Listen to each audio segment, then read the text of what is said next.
Բարև ձեզ, մեր պայքարն է եւ շարունակում ենք մեր զրույցների շարքը, հիշեցնեմ, որ մենք շատ մոտ ենք արդեն այս մեր շարքի ավարտին, այսօր նախավերջին մեր զրույցն է, անցյալ անգամ մենք ոնց որ այսպես ասած ֆինիշին հասանք վերջապես եւ պայմանավորվեցինք, որ վերջին մեր 3 զրույցները կնվիրենք, կփորձենք նվիրել ելքի ուղենիշներին, ելքի ուղղություններին եւ փորձեցինք վերլուծել, հասկանալ,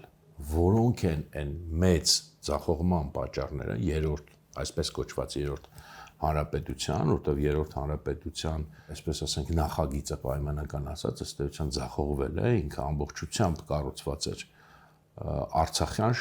շարժման շուրջ, Արցախյան հարցի շուրջ եւ փաստորեն 2020 թվականի պատերազմով այդ ամեն ինչը եւ հետագա իրադարձություններով ձախողվեց եւ փլուզվեց, մենք պայմանավորվեցինք, որ առանց պարտության այդ ձախողման եւ պարտության պատճառների ախտորոշմանը անհնար է, որ մենք կարողանանք այսպես հասկանալ կամ գոնե նշмарել ելքի ուղենիշները, ելքի ճանապարհները, որ դա պետք է սկսվի այդ ախտորոշումից եւ փորձեցինք տալ այդ ախտորոշումը, խոսեցինք նրա մասին, որ իհարկե պարտության բազմաթիվ պատճառներ կարելի է բերել եւ մենք խոսել ենք դրանց մասին տարբեր մակարդակներում, բայց պետք է առանձնացնել մեկ հիմնականը։ Եվ մեր խոսակցությունը բերեցինք նրան, որ այդ մեկ հիմնական,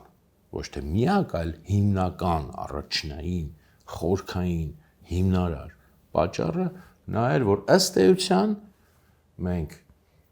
ֆորմալ իմաստով հռչակելով անկախություն, անկախ պետություն, իրականում անկախություն չենք կառուցել,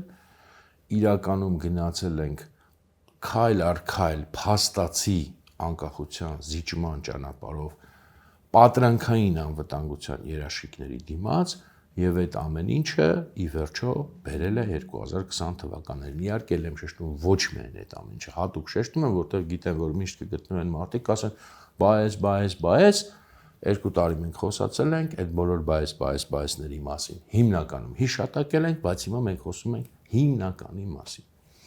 Եվ եթե հիմնական խնդիրը, ինչպես անցյալ անգամ մենք ախտորոշեցինք, փաստացի իրական անկախության բացակայություններ կամ դրա նույնիսկ չկառուցումը, ուրեմն հիմնական ելքը, ինչպես էլի նախորդ անգամ պայմանավորվեցինք, պարզ է, որ պետք է լինի դրա հակառակը։ Այսինքն, որpիսի մենք դուրս գանք այս իրավիճակից, քիչ է ուղղակի դա փաստ է։ Մենք պետք է հասկանանք, թե ինչպես մենք պետք է կառուցենք իրական անկախություն, որն է այդ ճանապարհային քարտեզը, ուղենիշները, եւ որ հենց դա է մեծ հաշվով կոնցեպտուալ իմաստով ելքը, ոչ թե քայլ առ քայլ մանրամասն ծրագրերի մասին է խոսքը։ Դա առանձին կարող ենք ներկայացնել այս ֆորմատից դուրս, բայց կոնցեպտուալ մակարդակի մասին է, առանց որի անհնար է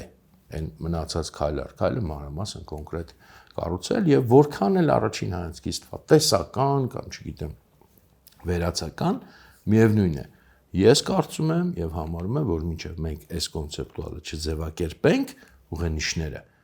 այդ ամենաբարձր մակարդակի մենք չենք կարողանա կոնկրետ քայլերը պատկերացնել եւ հասկանալ։ Հետեւաբար մենք ունենք, ինչպես անցյալ անգամ էլի պայմանավորվեցինք, 2 մասից բաղկացած այս վերջին մեր խոսակցությունը, մեկի մեջ խոսքը պետք է լինի քաղաքական եւ ընդհանրապես գիտակցության փոփոխության մասին, որը կարևորագույն տարրն է եւ որից բխում է մյուս տարը, ինչ որ մենք պայմանավորվեցինք կոչել անկախության բովանդակության կառուցում։ Բայց պայմանավորվեցինք նաեւ, որ չնայած որ գիտակցության փոփոխությունը առաջնային է, մենք կսկսենք բովանդակության կառուցումից անկախության, իսկ գիտակցության փոփոխության հատվածը կթողնենք վերջին զրույցի, որտեղ դա ավելի այսպես սազում ավարտական խոսքին։ Դրա համար այսօր կխոսենք, թե ինչ նկատի ունենք անկախության բովանդակության կառուցում եւ ինչի է հենց դա կոնցեպտուալ հիմքը այն ելքի ուղենիշների, այն փոփոխությունների, որոնք անհրաժեշտ է անել, որպեսզի Հայաստանը շանս ունենա դուրս գալ այս իրավիճակից, այս անկումային պարտված իրավիճակից, որը էլի եմ վերջին անգամ շեշտում եմ, այս խնդիրը ոչ թե 2-3 տարվա խնդիր է, ոչ թե 5 տարվա խնդիր է, այլ մեծ հաշվով ամբողջ մեր այսպես կոչված երրորդ հանրապետության խնդիրն է եւ իհարկե սրված ձևով ինքը այդ հիվանդությունը սրվել է արդեն այս վերջին տարիներին եւ իրականում մենք գնում ենք ոչ թե դեպի փոփոխություն, այլ ընդհանրապես դեպի այդ բոլոր սիմպտոմների սրացում։ Այս ամեն ինչ որ մենք տեսնում ենք, դա ոչ թե նորի ստեղծում է այս պահին, որովհետեւ նորի ստեղծումը հնարավոր է միայն եթե A փոխում են գիտակցությունը, B հասկանում են ելքի այդ կոնցեպցիան, այլ այս ամեն ինչը մեծ հաշվով հոգեվարքն է այդ ամբողջ երրորդ հանրապետության հիմքում ընկած փիլիսոփայության, որը շարունակում է մնալ նույնը նաև այսօր, չնայած արտաքուստ թվում է թե փոփոխվում է։ Հիմա ուրեմն խոսում ենք անկախության բովանդակությունից, առաջին հայացքից շատ վերացական թեմա, բայց իրականում ինքը կոնկրետ է եւ իրականում ինքը նաև գալիս է կոնկրետ փորձից, կոնկրետ կենսական կարելի ասել ապրումներից։ Ես նաև ասեմ, թե երբվանից եւ ինչպես այս միտքը իմ մեջ ձևավորվել, որովհետեւ դա կարծում եմ կարեւոր է, ինքը ձևավորվել է իմ մեջ այս մոտավորապես այս գծերով, այս ուրեմն հայեցակարգը դեռևս շատ ավելի շուտ, նույնիսկ քան 2018 թվականը եւ նույնիսկ 2016-ից էլ շուտ, մոտավորապես 2014-2015 թվականներին ձևավորվել է ինչից, քանի որ ես անընդմեջ ներգրաված եմ եղել մեր երկրում ուրեմն ծավալված տարբեր ընդդիմադիր շարժումների մեջ, որպես շարքային, ուրեմն, չգիտեմ, հանրահավաքների մասնակից, հետո նաև որպես այդպես ակտիվ մեկնաբանող, գրող, վերլուծող, մի պահ որպես այն ժամանակվա ընդդիմադիր առաջատար կուսակցությունը, գիտեք, Հայ ազգային կոնգրեսն էր, նաև դրա վարչության անդամ էի, հիմա ճիշտ էր, սխալ էր, սա ուրիշ հարց էր, բայց փաստը դա է, եւ իմ մեջ աստիճանաբար հենց այդ փորձից ձևավորվեց, ես դրա համար եմ սա ուզում շեշտեմ, ասեմ, որ դա փորձից եկավ, որովհետեւ այդ իմ ներգրավվածությունը եւ այլն ինքը մի պահ ինձ բերեց մի մտքի, որ հա ճիշտ է մենք պայքարում էինք այն ժամանակ անարդարության դեմ եւ իրոք անարդարություն էր Հայաստանում տիրում, հիմնարար անարդարություն եւ ըստ էության ժողովրդի մեծ մասն էր դրանից դժգոհ եւ փորձում էր պայքարել, բայց իմ փորձը տարբեր այդ ընդդիմադիր ֆորմատներում բերեց ինձ մի մտքի վերջո, ինչ որ մի պահից սկսած, որ մենք չունենք դրական ծրագիր, մենք ասելով ոչ թե միայն մեկ ինչ որ շարժում, մեկ ինչ որ կուսակցություն, այլ ընդհանուր այդ ամբողջ ընդդիմադիր հատվածը, ակտիվիստական հատվածը, քաղաքական, քաղաքացիական, չգիտեմ, եւ այլն կուսակցություններով, քաղաքացիական շարժումներով դրական ծրագիր չունի երկրի փոփոխության, կամ միայն այսպես ասած բացասականը ոչ թե վատ իմաստով, այլ զուտ գործնական իմաստով, այսինքն մենք գիտենք եւ ասում ենք, ինչը մենք չենք ուզում որ լինի եւ ինչը պետք չի որ լինի, դա չգիտեմ կոռուպցիան է, ընտրակեղծիքներն են եւ այլն, բայց մենք չենք ասում իսկ ինչը պետք է լինի, որովհետեւ դա քիչ է ասել ինչը չպետք է լինի, պետք է նաեւ ունենալ դրական ծրագիր, այսինքն բացի բացասականից, որը կարեւոր մասն է, ինչ չպետք է լինի, պետք է լինի նաեւ մյուսը, ինչ դու պետք է անես, որպեսզի երկիրը իրապես փոխվի, որովհետև եթե դու ունես միայն բացասական ծրագիր, դա լիարժեք չի, դա չի կարող երկիրը իրական փոփոխությունների բերի։ Եվ մեծ հաշվով այն ինչ որը տեղի ունեցավ 2018 թվականին, եւ ես արդեն չմասնակցեցի հենց որովհետև ես ներքուստ հասունացա դեպի այս մոտեցումը, որ պետք է դրական ծրագիր ունենալ։ Այդ 2018-ի այսպես կոչված հեղափոխություն, ես դրա մասին խոսել եմ նաև այս շարքում, ըստ էության չուներ հենց այդ դրական ծրագիր, այսինքն մարդիկ գիտեին ինչին են իրանք դեմ, բայց չգիտեին մեծ հաշվով ինչին են իրենք կողմ, եւ մեծ հաշվով ամբողջ ծրագիրը հետևյալն էր, մենք կգանք, չենք անի ես ինչ բաները, մնացած ինքներով կլինի, բայց դրանով ախտորոշված չէր երկրի հիմնական խնդիրը եւ դրանից բխող այն դրական արդեն քայլերը, ծրագիրը, որը պետք է երկիրը եւ դուրս բերեր ճգնաժամային իրավիճակից եւ մյուս կողմից հենց այդ ծրագրի հիմքով էր հնարավոր կլիներ դիմակայել արդեն բարձրացող արտաքին այդ սպառնալիքի հեռանկարին։ Եվ այդ ժամանակ է մոտավորապես ես հիշում եմ դա 2015 թվականի աշնանն էր, երբ որ իմ մոտ եկավ նաև այդ տերմինով անկախության բովանդակությունը, այսինքն մենք ինչ պետք է անենք մենք պետք է կառուցենք երկրի անկախության բովանդակությունը։ Դա ինչ բան է։ Այդ ինչ անկախության բովանդակություն, որտեղ առաջին հայացքից դա ինչ որ մի հատ ուղղակի սիրուն խոսք է։ Իրական սիրուն խոսք չի։ Խնդիրը հետևելն է, որ մենք անընդհատ ասել ենք եւ ասում ենք անկախություն, անկախություն, անկախություն, բայց ինչ բան է այդ անկախությունը մենք մեծ հաշվով տենց ոչ էլ խնդիր ենք դնում, որ պետք է հասկանալ։ Իրական բավականին անլուրջ կենացային մակարդակով ենք մոտենում եւ փաստորեն նույնացնում ենք անկախությունը զուտ ատրիբուտիկայի հետ արտաքին։ Ասենք, չգիտեմ, մակում տեղ կա, դրոշը կա, զինանշանը կա, հռչակագիրը կա, վերջ անկախ ենք մենք։ Իրականում իհարկե այդպես չի, որտեղ անկախությունը շատ ավելի բազմաշերտ երևույթ է։ Եվ հիմա այնքան ու շատ է խոսվում անկախություն, ինքնիշխանություն, բայց էլի մեծ հաշվով խոսքի կենացի մակարդակում, բայց իրականում պետք է հասկանալ ինչ է այդ անկախությունը, որպեսզի դու կարողանաս խնդիրը ձևակերպել, որովհետև անկախությունը միանգամայն ակտ չի հաստատ։ Դու հռչակեցիր քո անկախությունը ու վերջ։ Ոչ, դա process է, դա անընդհատ շարունակական process է անկախության կառուցման։ Եվ երբեք այնպես չի լինում, որ երկիրը անկախացավ ու վերջ, որտեղ ինքը նաև հարաբերական է, կա իրավական, ձևական անկախությունը, կա փաստացի անկախություն եւ այլն, ինտուիտիվ բոլորս հասկանում ենք, բայց իրականում պետք է դա ձևակերպել ավելի հստակ, որպեսզի մենք կարողանանք հասկանալ ինչ չէ պետք անել նաև այսօր։ Ես ասի 2015-ին է եկել այդ միտքը մոտս, բայց ինքը հավերժ ակտուալ է լինելու այնքան ժամանակ, քանի մենք չենք ախտորոշել, որ հենց սա է ինչը որ մենք պետք է անենք առաջին հերթին, որպեսզի կարողանանք դիմակայենք մարտահրավերին։ Եվ հիմա ես իմ մտքերն եմ ասում, ես սրանք իհարկե այդ մտքերը այնպես չի, որ ես լրիվ ինքնուրույն եմ ձևավորել, այդ մտքերը ձևավորվել են եւ իմ փորձի հիման վրա, եւ իմ, ասենք, չգիտեմ, տրամաբանության վրա, բայց նաեւ իմ այսպես ընթերցելու, կարդալու, ծանոթանալու, ուսումնասիրելու վրա։ Անկախությունը իրական բազմաշերտ, ասեցի, երևույթ է եւ ունի առնվազն, այսպես եմ ես ձևակերպում, քիչ թե շատ պայմանական երկու առում եւ երկու կողմ։ Ու իրականում մեկ-մեկ ես նաև ավելացնում եմ այդտեղ երրորդը, բայց հիմա որպեսզի խոսակցությունը չբարդացնեմ, վերցնենք այսպես. երկու առում եւ երկու կողմ։ Ինչի մասին է խոսքը։ Երկու կողմը պարզ է, արտաքին եւ ներքին։ Եվ երկու առումը՝ ֆորմալ, ձևական եւ բովանդակություն։ Այս ձևականի մասով ինքը երկար խոսակցություն չի, շատ հասկանալի պարզ բան է, այսինքն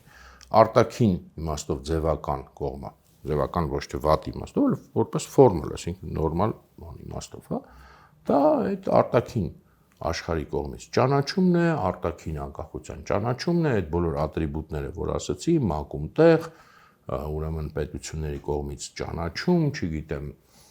զինանշան, դրոշ եւ այլն եւ այլն, այսինքն որ քո երկիրը արտաքին աշխարհն է ճանաչում է որպես անկախ պետություն։ Մյուսը ներքին էլի ֆորմալ կողմն է, դա էլ շատ պարզ է, այսինքն քո սահմանադրությունն է, քո, չգիտեմ, իրավական ակտերն են, որոնք սահմանում են այդ անկախությունը։ Այստեղ խոսալու շատ բան, էլի եմ ասում, չկա։ Եվ ամենից հաճախ մենք հենց այսքանի հետ ենք ընդհանրապես նույնացնում անկախությունը։ Դրա համար իմ պես մտածող մարդիկ ասում են, որ փաստացի մենք անկախ չենք, մարդիկ ասում են, ոնց անկախ չենք, բա այն ունենք։ Հռչակագիրը կա, սահմանադրությունը կա, ՄԱԿ-ի կողմից ճանաչումը կա, դրոշը կա, զինանշանը կա։ Այդ ամեն ինչը շատ լավ է, ես դա բնականաբար չեմ թերագնահատում։ Դրա մասին, նույնիսկ այդքանի մասին մարդիկ երազել են։ Հենց ես անձամբ տեսել եմ այն փուլը, երբ որ Հայաստանը անկախ չէր, եւ անձամբ ես դրա մասին երազել եմ։ Ես երազել կարող էի, ասենք, չգիտեմ, 10-11 տարեկանում եւ ունեի այդ բանը, ճիշտն ասած, ես այդ հակումը միշտ ունեի, որ ասենք, չգիտեմ, երագույն դրոշը լինի, այս զինանշանը լինի, որը մենք հիմա ունենք եւ այլն, բայց սա ընդհանրապես մի մասն է անկախության։ Մյուս մասը անկախության, այն ինչ որ ես կոչում եմ բովանդակություն, նույնպես արտաքին եւ ներքին։ Սա մեծ հաշվով այն է, ինչ որ ասում ենք փաստացի անկախություն։ Եվ ի վերջո, այո, սա ավելի կարեւոր է։ Չթերագնահատելով ֆորմալ կողմը, սա ավելի կարևոր է եւ սա է, որ մենք իրականում եւ չունենք եւ չենք հասկանում ինչեւ հիմա թե սա ինչ է եւ դրա պատճառով էլ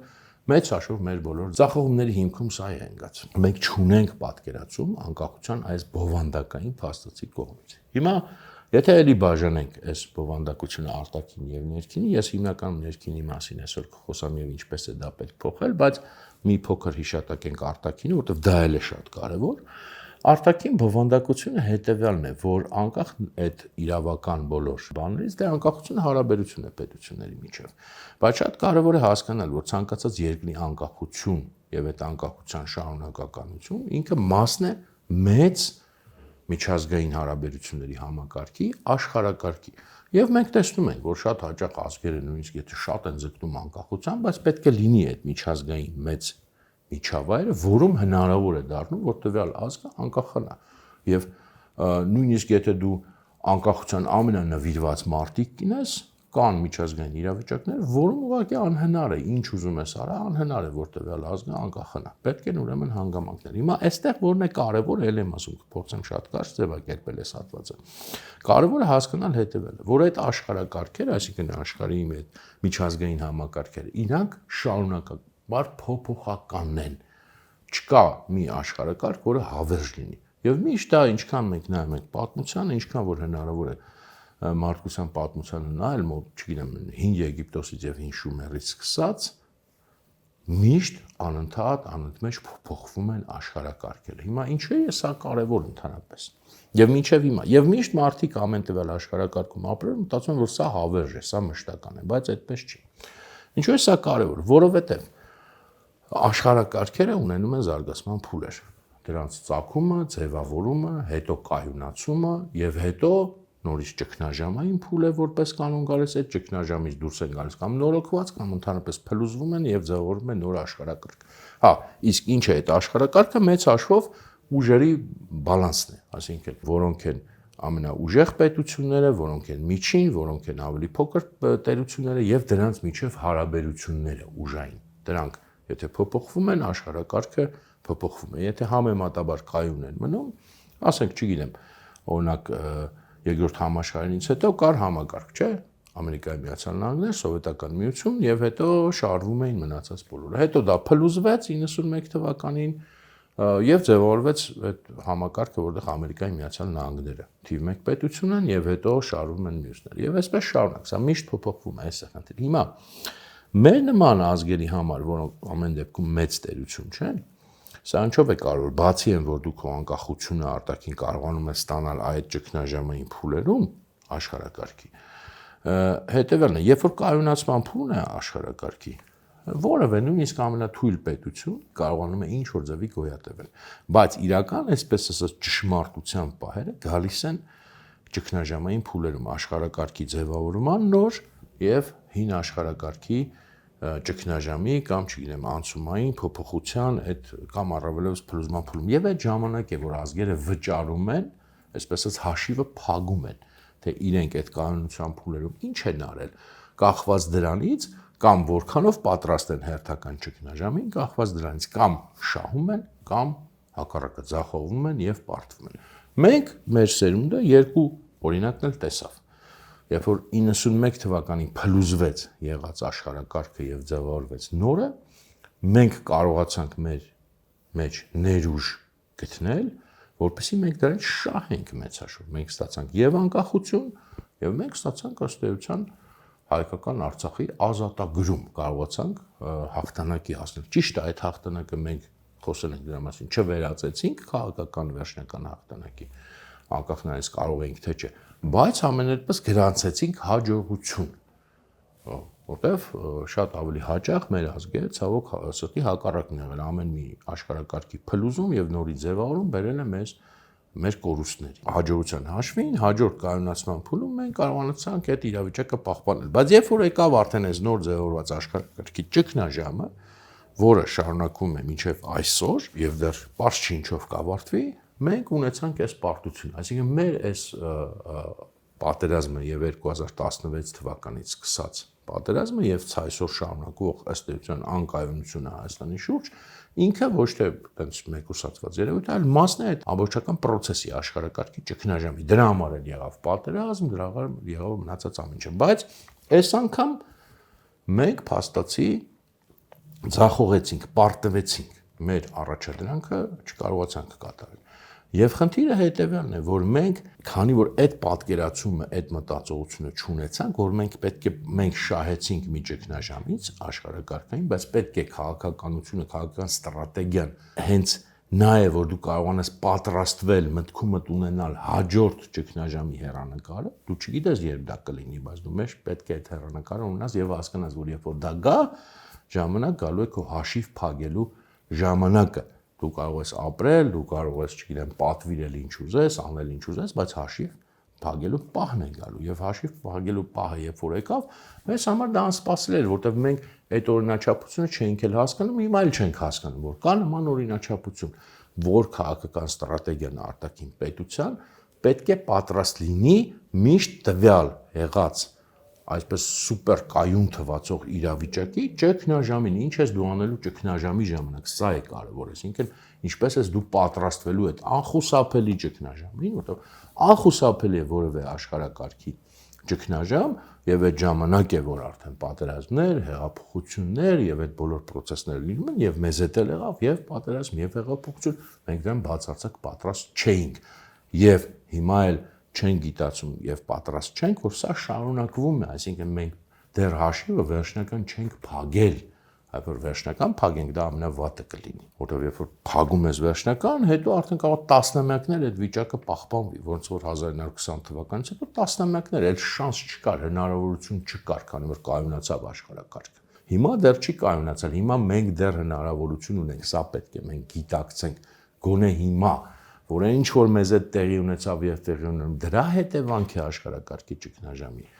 Եվ մենք դեռ հնարավորություն ունենք, քանի դեռ չի կայունացել, չի ձևավորվել, չգիտեմ, նորը կձևավորվի, թե հինը կվերանորոգվի, մենք դեռ ունենք շանս ինչ որ բան փոխելու մեր ապագա կարգավիճակում, որը տասնամյակների կարող է լինել։ Մենք այդպես չենք վարվում, մենք ընտրել ենք այն տարբերակը, որ մենք վերջնականապես պարտվել ենք եւ փորձում ենք արդեն այդ պարտվածի կարգավիճակին հնարավորինս հարմարվել, չհասկանալով, որ դեռ շարունակվում է այդ վերաձևավորումը աշխարհի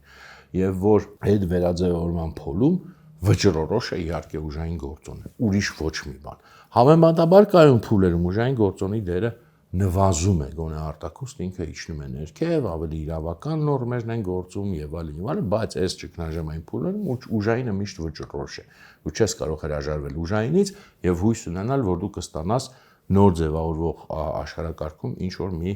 տանելի կարգավիճակ։ Հիմա սա արտաքինի մասով, սա էլ եմ ասում, հիմա էլ է ակտուալ, այսինքն մենք պետք է հասկանանք մեկ ընդմիշտ, որ պետական քաղաքական ռազմավարությունը պետք է կառուցվի արտաքին, իհարկե քաղաքականության մասին է սրա շուրջ, թե ինչպես ես դու պատրաստվում հաջորդ ճգնաժամին, եւ եթե դու ճգնաժամի մեջ ես, դու պետք է հասկանաս, որ քանի դեռ դա շարունակում է, դու ունես երկու հնարավորություն, կամ ել ավելի իջնելու, կամ ինչ որ բան շահելու։ Հիմա մենք դեռ այս փուլում ենք։ Սա արտաքինի մասով, ասի կարճ կասեմ, բայց իրական մի քիչ երկար ստացվեց,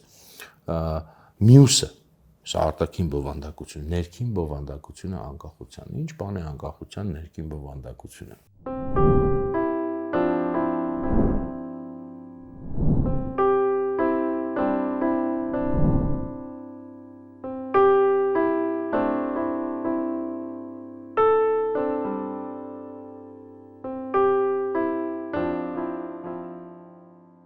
Դա պարզ ասած, հնարավորինս պարզ ասած իհարկե,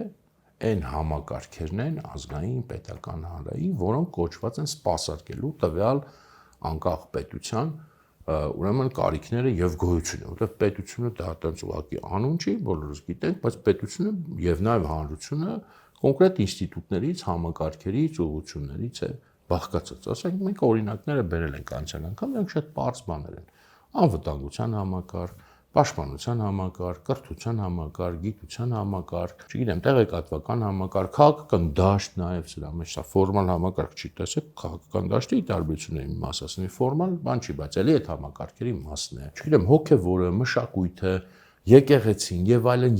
այսինքն դա կարող է եւ պետական, եւ չգիտեմ, հանրային, եւ ընդհանրապես չլինի ֆորմալ ինչ որ մի համակարգ, բայց դրանք բոլորը ավելի մեծ սուպեր համակարգի, այսպես կոչենք հիմա պայմանական մասն են, որոնք ապահովում են այս պետության գոյությունը եւ այս պետության իրական անկախությունը այս համակարգերն են, ոչ թե միայն անունը, որովհետեւ եթե ինչպես որ օրինակ մեր այսպես կոչված երրորդ հանրապետությունում էր, ինչպես էր, ֆորմալ անկախությունը հռչակել էինք, բայց այդ բոլոր համակարգերը շարունակում էին կամ իներցիայով ուրեմն այն գործառույթները եւ այն գաղափարախոսությունը եւ այն ոճը, որը սահմանված էր նախորդ փուլում սովետական Հայաստանում, կամ էլ դրան գումարած ձևական ինչ-որ փոփոխություններ էին անելում, ելնելով, չգիտեմ, արևմտյան պատճենված մոդելներից։ Խնդիր չէր դրվում, որ այս համակարգերը, որոնք լավ կամ վատ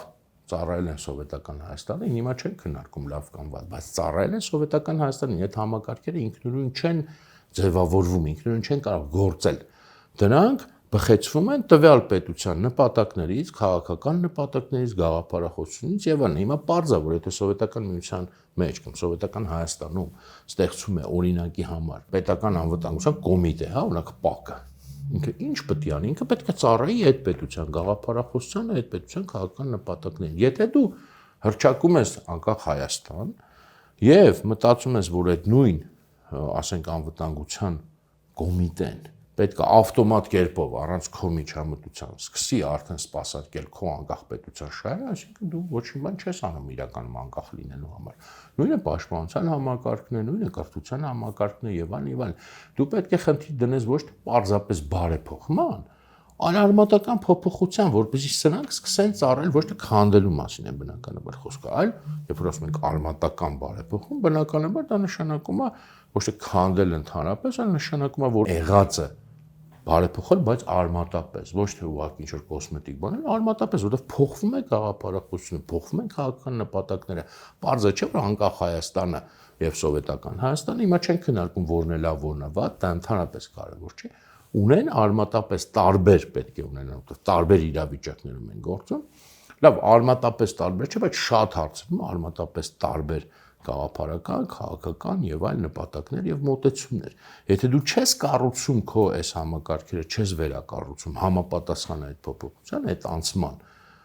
դու ուրեմն զուտ մնում ես ֆորմալ անկախ, դու բովանդակությունը չփոխեցիր։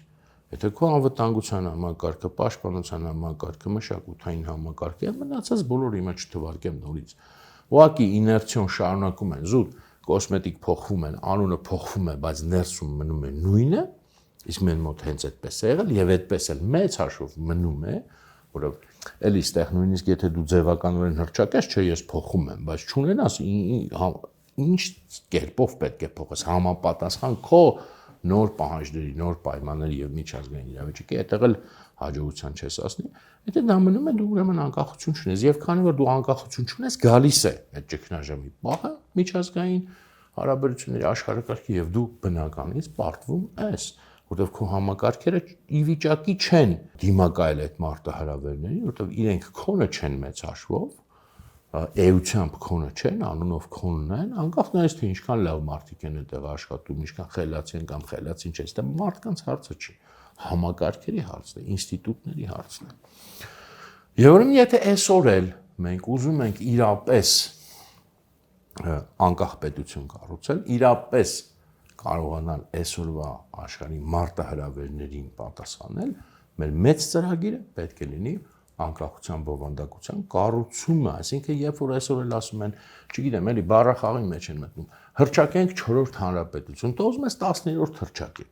Դա էական չի ընդհանրապես, այդ անունները ես էլ եմ ասում, զուտ պայմանական են։ Պետք էլ չի ոչ մի բան հռչակել, բայց իրական բովանդակությունն է պետք փոխել։ Դու կարող ես էլ եմ ասում 10-րդն էլ 20-րդն էլ հռչակես, բայց եթե դու այս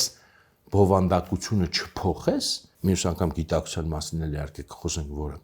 նույնպես շատ կարևոր է այստեղ, որպեսզի ես ամբողջական լինես խոսակցություն։ Ոչ մի բան չես ստանա, կստանաս շարունակ նույնը։ Բայց ինչպես փոխել այդ բովանդակությունը, դա էլ է հարց, որտեվ թե բովանդակություն փոխել կարող ենք ասել, չգիտեմ, եկեք գնանք, ոնց են մեր մոտ տենց են սիրում, չէ՞։ Գնանք մի հատ էս ինչ լավ երկրի փորձը ուսումնասիրենք, արտագրենք ու դառնա, չէ, դա չի դառնալու քո բովանդակությունը։ Քո բովանդակությունը իհարկե պետք է հաշվի առնի արտաքին փորձը, ուրիշ երկրների փորձը, իհարկե պետք է փոխառի եւ յուրացնի, բայց նախ եւ առաջ պետք է ելնի քո պայմաններից, քո նպատակներից, քո խնդիրներից եւ պետք է ոլորտ առ ոլորտ արդեն դրվի այս ձևակերպվի այս խնդիրը։ Եթե մենք խոսում ենք Հայաստանի անվտանգության համակարգից, Հայաստանի պաշտպանության համակարգից, գիտություն, կրթություն եւ մնացած բոլորը, ինչպիսի պայմաններում է դա սպეციფიկ պայմաններում գործում եւ ինչպիսի նպատակներ կարող է դնել հայկական անկախ պետությունը, դրանց առաջ, որպեսզի դրանք սպասարկեն արդեն հայկական անկախ պետության եւ հայ անկախ հասարակությանն է, որովհետեւ ելնեմ ասում մենակ պետական համակարգերի մասին չի խոսքը, սա է, որովհետեւ նախորդ ռեժիմը, օրինակ նույն սովետական Հայաստանը, շատ հստակ այդ հարցը դրել է, ինքը իմացել է ինչ է պետք օրինակ իրեն կրթության համակարգից, ստացել է լավ կամ բան, այն արդյունքը, բայց ինքը ձևակերպել է նպատակը, ոչ թե ուղղակի ասել, ես երեխեքին կկրթեմ, էլի երեխեքին կրթի, բայց հանունին չի կրթի, ինչ կրթես, ինչպիսի երեխեք կրթես, այդ նպատակները արդեն ձևավորվում են եւ համապատասխան դրան կառուցվում է համակարգերը։ Օրինակի համար վերցնենք, որպեսզի այդպես օրինակներով խոսենք, ամենաբանը, կարևորներից մեկը, կամ որի մասին ամեն շատ մտածում, պաշտպանության համակարգ։ Հիմա եթե սա Հայաստանի պաշտպանության համակարգ է,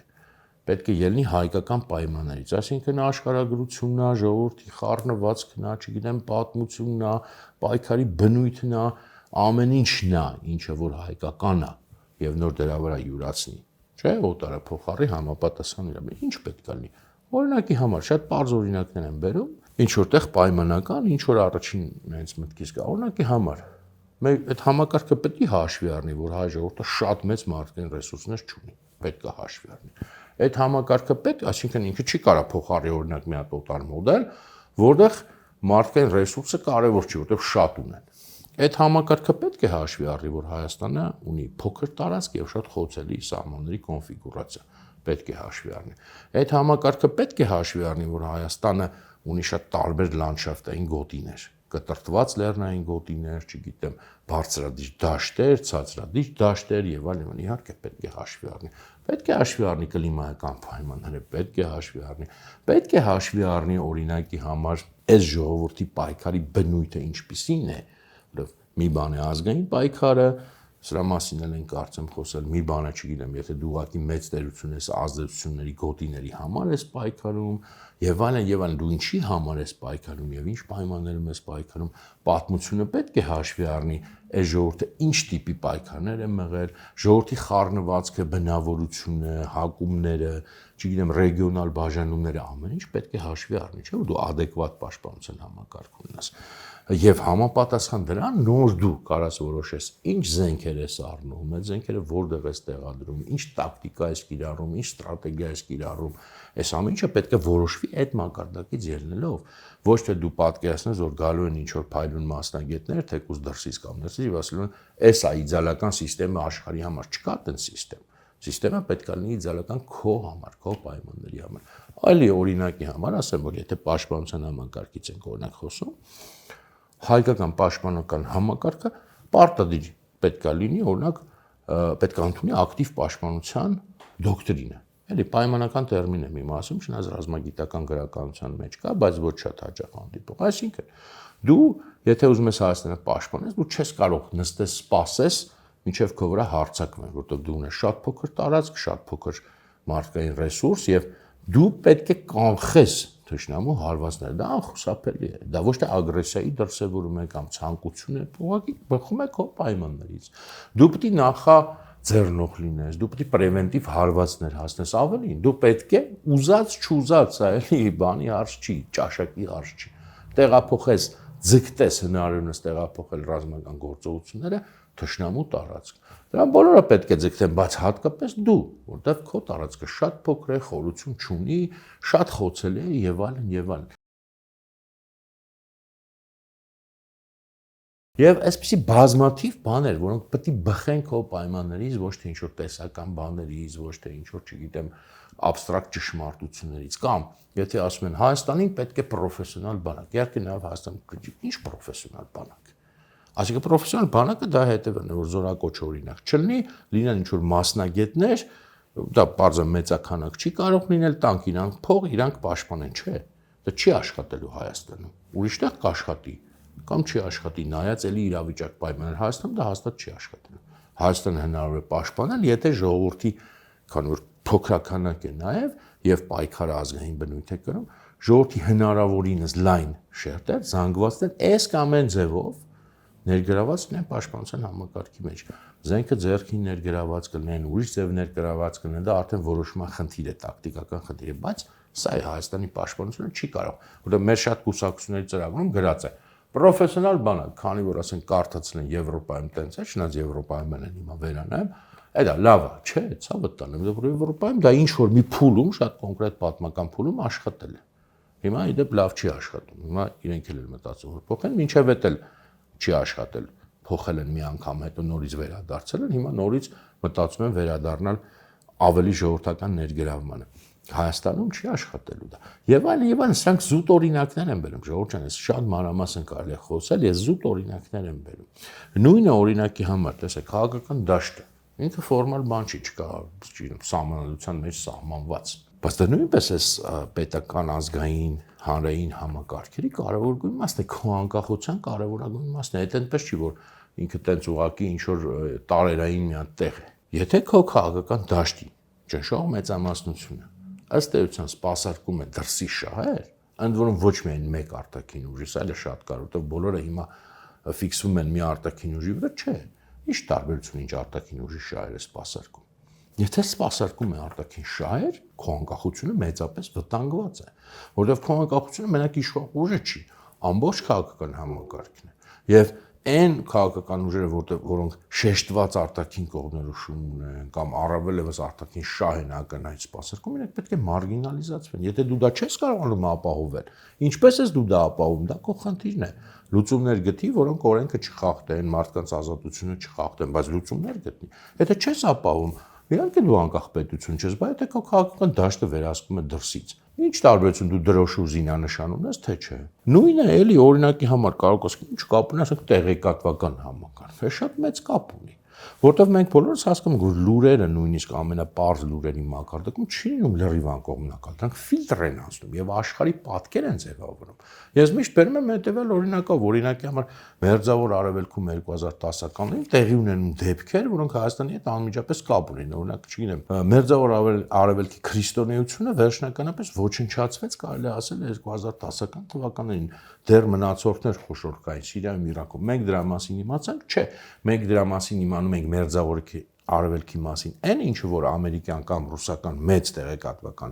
ալիքները մեզ հաղորդում էին, մենք երբեք չմտածեցինք, որ քանի որ դա մեր շահերի հետ անմիջապես առնչվում է, մենք պետք է սեփական օրակարգը տեղեկատվական ձևավորենք եւ մեր ժողովրդին ներկայացնենք ինչ որ մեզ է կարևոր, որովհետեւ միշտ լուրերի մասիվից առանձնացվում է ինչ որ կարևոր եւ անկարևոր բաներ, որ դու ներկայացնում ես մարդկանց։ Եվ նաեւ արտաքին աշխարհին փորձենք էքսպորտ անել մեր տեսածը։ Մեր տեսակ մենք դրա մասին միշտ միտք չկա մեր մոտ, միշտ մարդիկ չեն պատկերացնում, որ նման բան կարող է լինել, բայց խոսում են անկախությունից։ Իսկ դա անկախության կարևոր մասն է, որտեղ մարդիկ աշխարհը տեսնում են այնպես, ինչպես իրենց ներկայացվում է, մեծ լրատվական հոսքերով։ Մեր հարևան օրինակի համար Պարսկաստանում, երբ որ մի բան է տեղի ունենում, մենք որտեղից ենք ինֆորմացիա ստանում։ Էլի կամ արևմտյան բաներն են, կամ ռուսական բաներն են։ Մենք սեփական ինֆորմացիա կարողանում ենք գեներացնել մեր իսկ հարևանի մոտ ինչ է տեղի ունենում։ Մենք չգիտենք ոչինչ բան այդ երկրի մասին, Վրաստանի մասին էլ ոչինչ բան չգիտենք, Թուրքիայի մասին էլ ոչինչ բան չգիտենք, Ադրբեջանի մասին էլ ոչինչ բան չգիտենք, մեր սեփականը չգիտենք։ Մենք ունենք հայացքներ, որոնք մեզ ներկայացում են բանից եւ հաճախ Հայաստանում ապրող մարդու համար Բելգիան կարող ավելի մոտիկ թվա, քան Սիրիան։ Շնորհիվ Սիրիան աշխարհագրորեն մեզ ավելի մոտիկ է։ Եվ այլն եւ այլն։ Հիմա ես էլ օրինակներ անverջ կարող եմ բերել, պատմագիտության օրինակը անցյալ անգամ բերեցի, որ մեր պատմագիտությունը երբեք չի սպասարկել անկախ Հայաստանի շահերը, այսինքն դա սխալ ձևակերպում է, մի քիչ որտեղ մարդիկ պատկերացնում են, ասում հայերը պետքա պատմությունը հիմա կեղծել հանուն Հայաստանի անկախության, չէ, հակառակը։ Հանուն Հայաստանի անկախության պետքա ճշմարիտ պատմագիտություն մենք ունենանք, բայց ոչ այն պատմագիտությունը, որը մենք ժառանգել ենք սովետական Հայաստանից, բայց հիմա էլ փորձում են փոխել զուտ պլյուս մինուս սկզբունքից, ասում են, հա, հիմա եկեք ռուսականը հանեք, փոխարեն թուրքականը բերենք։ Դա մոտավորապես այդ ձև են մոտենում հարցին, բայց իրական անկախ Հայաստանի պատմագիտությունը իհարկե այդպեսին չպետք է լինի։ Եկեղեցու հարցը նույնիսկ հիմա չեմ ուզում ասել, որտեղ այդ հարցը լրիվ փչացված է, հիմա գիտեք, չեմ ուզում նույնիսկ անդրադառնամ, բայց դա էլ է կարևորագույն հարցերից մեկը, որտեղ եկեղեցիները միշտ ի սկզբանե եղել են քաղաքական կառույցներ, հոգևորի զատ, հոգևորը ինքնին պարզ է, բայց նաև քաղաքական կառույցներ, կրթությունը օրինակ, ասում են, կրթությունը կարևոր է, ամենակարևորը կրթությունն է, որ կրթությունն է ամենակարևորը, այդպես ընդհանուր абստրակտ կրթություն չկա։ Պետությունը պետք է խնդիր դնի, մասնագետների խնդիրը հասկանալի է։ պետք է լինեն մասնագետներ, ընդհանուր կրթություն պետք է ստացվի, բայց օրինակի համար քաղաքական էլիտան, վերնախավը, առաջնորդումը Հայաստանի որտեղից պետք է գա, այդ մարդիկ տարերայինորեն պետք է ինչ-որտեղից աճեն, թե պետք է լինեն հատուկ կրթական համակարգեր, որոնք հենց հայկական քաղաքական էլիտան, հայկական քաղաքական առաջնորդումն են դաստիարակում եւ ինչպես պետք է դրանք լինեն։ Ուղղակի դրսից լավ ծրագրեր բերեն, թե պետք է հասկանան եւ դրսինը եւ ներսինը։ Սա կլինի օրինակ կրթական համակարգի մեջ հայկական տարը, եթե մենք խնդիր դնենք, որովհետեւ լուրջ երկրների քաղաքական էլիտաները օդից չեն իջնում, դրանք կրթության արդյունք են, հարյուրամյակների, տասնամյակների կրթական հաստատությունների արդյունք են եւ այդ կրթական հաստատությունները բնականաբար ունեն տարբերվող բնույթ, հատուկ կարգավիճակ նույնիսկ, որ չես կարա մեն հանրա կրթական դպրոցներում դաստիարակես էլիտա, այդպես չի լինում։ Եթե դու ուզում ես էլիտա դաստիարակես, որը քո երկիրը պետք է առաջնորդի, ոչ միայն քաղաքական իմաստով, պետք է ունենաս հատուկ կրթական համակարգեր դրա համար։ Ինձ թվում է միտքը արդեն հասկանալի է։ Բոլոր ոլորտները, որոնք պատկերացնում եք, անվտանգությունից մինչև մշակույթ, որտեղ նույնիսկ այդտեղ էլ նույնիսկ մշակույթի մեջ շատ բան ոչ թե տենց լեզուն, այդպես չի որ տարերայինորեն sense հայերեն լեզուն գոյություն ունի, եթե գրական լեզուն պետք է անընդհատ ձևավորվի։ Եվ այլն, ելի եմ ասում, մա չեմ ուզում բոլոր մանրամասների մեջ ընկնեմ, այդ մանրամասներն էլ կան։ Խնդիրը ուրեմն հետևյալն է, որ եթե մենք ուզում ենք, որ Հայաստանը իսկականից մրցունակ լինի եւ կարողանա այս իրավիճակից դուրս գալ, նախ եւ առաջ մենք պետք է մեր ներքին անկախությունը կառուցենք եւ մտքներում ես պահենք համաշխարհային իհարկե այս ճգնաժամի իրավիճակից ներքին անկախությունը կառուցելը նշանակում է այս բոլոր ոլորտների ոչ թե բարեփոխում, չէ, բարեփոխումով չի լինելու։ Շատ լավ բան է բարեփոխումը, բայց բարեփոխումով չի լինելու, արմատական բարեփոխում, հիմքերի փոփոխություն, այդ խնդիրը ակտուալ է եւ հիմա ինչպես որ ակտուալ է 91 թվականից սկսած եւ ճիշտ հիմքերի վրա դրանց բարեփոխում, այսինքն եթե դու հասկանում ես ինչ բան է երկրի անկախությունը, դրա շահը, դրա նպատակը եւ ինչ բան է, որովհետեւ դա նաեւ պետք է կենտրոնում լինի երկիրը եւ ազգը ուժային գործոնի նորից վերածելը, սուբյեկտի վերածելը, որովհետեւ դու ուժային գործոն չես, դու անկախ չես, դու ոչ մի բան չես կարող անել։ Այս կտրվածքից դիտված բոլոր այս ոլորտների արմատական, ոչ թե սովորական բարեփոխումը եւ կոնցեպտուալ այս հիմքերով, այլ ոչ թե օրինակ ոնց որ ասում են պաշտպանության, դե հիմա այդպես ինչ լավ բան են անում, բանակը կառուցում են, զենք են առնում, խրամատներ են փոխում, չէ, դա չի բարեփոխումը արմատական, դա ինչ որ լավ բաներ են, վատ բաներ են, էական չի։ Եթե դու չունես գլուխը, այդ ինչ որ դու ընդ ձեռքերի հետ փոխում ես, կապ չունի, եթե գլուխը չկա, ձեռքերը չեն կարող գործել։ Դու գլխից պետք է սկսես։ Դրա համար արմատական բարեփոխում, ես նույնիսկ կնախընտրեմ հեղափոխություն բառը, բայց դա մարդիկ հեղափոխություն այլ կերպ են անցալում, որպես հեղաշրջում կամ ինչ որ տենց մի բան։ Ես այլ կերպ եմ մեկնաբանում անցալում հեղափոխությունը իմ համար հենց այդ արմատական բարեփոխման, որակային բարեփոխման process-ն է, ասում եմ արմատական բարեփոխություն, եթե հեղափոխություն բառը դուր չի գալիս մարդկանց, բայց ոլորտ առ ոլորտ, եթե սա չանենք, ոչ մի բան չի լինի, անընդհատ կդոփենք տեղում։ Ես հասկանում եմ, կարող է սատվալ ձանձրալի, կարող է թվալ շատ տեսական, պետքա չգիտեմ ինչ որ sense քայլեր։ Ինչ ուզում եք մտածեք, ինչ ուզում եք արեք առանց կոնցեպցիայի ձեր գլխում։ Չկա ոչ մի ամենասուր քայլերը ոչ մի բանի չեն բերի, եթե դրանք քաոտիկ են, եթե չկա մի հատ առանցք, որի շուրջ կառուցվում է մնացած ամեն ինչը։ Ես առաջարկում եմ իմ կողմից, դա կարող է իհարկե քննարկվել, քննադատվել, մեկ ուշ կարող ուրիշ բան առաջարկել, բայց ես իմ կողմից առաջարկում եմ առանցքը պետք է լինի այս անկախության բովանդակության կառուցումը, որը մեզ նորից կվերածի ուժային գործոնի, այսինքն ինչ է նշանակում ուժային գործոն էլ ասեմ, այս ամեն ինչը ինչ որ ես ասում եմ այդ ոլորտների փոփոխությունը դա հենց ուժ է ստեղծում, որովհետև ուժը դա մենակ բանը չէ, ֆիզիկականը չի կամ ռազմականը չի, դա էլ է անպայման մեջն է մտնում, բայց ուժը այդ ամբողջն է, այդ եւ կրթությունը եւ գիտությունը բնական է, չէ, ուժը շատ լայն հասկացություն է։ Եվ մյուսը որ դու ուժին ուժով պատասխանելու կարողություն ունես, եթե դու դա չունես, դու անկախ պետություն չես։ Ինչպես հասնես նրան, որ դու ուժին ուժով կարողանաս պատասխանել այս բոլոր ոլորտները, արմատապես պետք է բարախտեղես։ Այսքանն է իմ այսպես ասած կոնցեպցիան, ասելիքը, ես չգիտեմ ինչ որ մեկի վրա տպավորություն թողնում է, թե չի թողնում, գուցե մի քիչ այս դեպքում էմոցիան քիչ է, տեսությունը շատ է, բայց ես էլի պնդում եմ, ես գիտեմ, եթե ինչ որ մեկը այլ բան գիտի կոնցեպտուալ, թող ասի, ես սա գիտեմ։ Եվ այսօր այսքանով սահմանափակվենք, սա այս թեման շատ երկար է, շատ մանրամասներ կան, որոնց մասին կարող ենք խոսել, բայց այսօր այսքանով ավարտենք, իսկ մյուս անգամ կփորձենք արդեն այն լավ մասերը ձևակերպել, որովհետև այս ամեն ինչն էլ ինչ որ ես այսօր ասացի, ինչքան էլ կարևոր լինի, ինքը անհնար է եւ անիմաստ է, եթե մենք չփոխենք մեր գիտակցությունը, աշխարհի մասին մեր պատկերացումը, ընդհանրապես աշխարհի մեր պատկերը, աշխարհի մեր ընկալումը, եթե արմատապես դա չփոխենք, ոչ մի բան չի լինի, նույնիսկ այսինքն ոչ չի լինի, սա հնարավոր չի լինի իրականացնել, ես իմ ասած արմատական բարեփոխումը։ Առաջին հերթին պետք է փոխվի աշխարհի մասին պատկերացումը, առաջին հերթին պետք է ջարդու փշուր լինի այդ թուլության եւ պարտության աշխարհայացքը։ Այսա եթե լինի, այս մնացածը նույնիսկ ինքնին པարզ կդառնա, պետք է չլինի բացատրել, որտեղ մարդիկ